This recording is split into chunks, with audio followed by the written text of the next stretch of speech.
edit that other part out. So I Oh, didn't know it no, was no, being we're filmed. not. You're not live. You're Okay. good. It's just gonna be my staff that's seeing. Okay, so when we want to make sure that we have our sponge and our solution here, because so that we don't have to use it.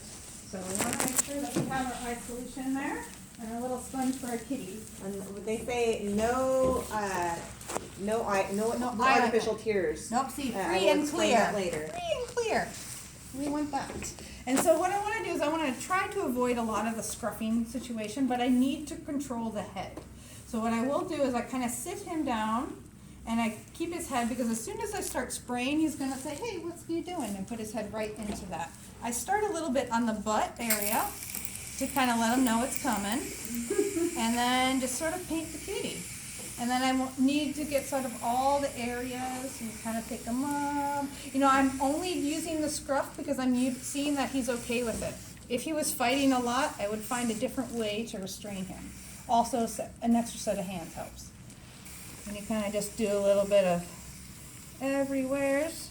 And then we want to get a good massage in so that we make sure that we are hitting all of the places, which maybe we need a little underarm action.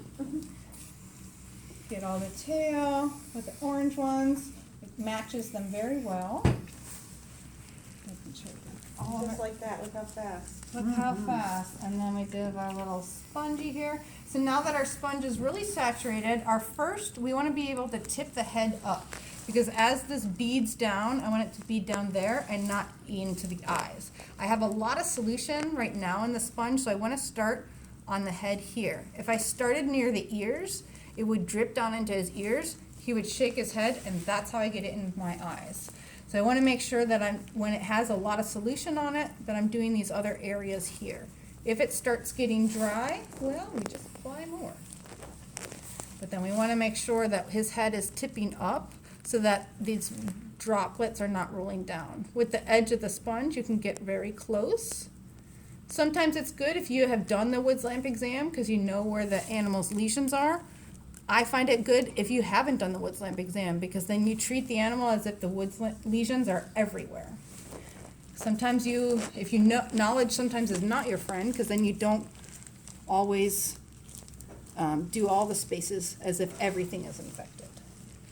Sticking out your tongue. As you can see, the cat is totally fine about it. I mean, not that thrilled, but totally fine. You go back, you do one more little look, make sure everything is getting good. He has his towel. I left in here. So then the towel is used for any and all the kittens in the box as their sort of wrapping towel. So they need to be saturated with dip, but they don't need to drip dry, especially these kittens that are very small. Their body temperature really goes down. So I need to hit their every hair with the dip, but then I can do a little bit of a squeeze dry. Give me a little kiss there, I'm sorry. And then they go back and they go to their room to get heat support.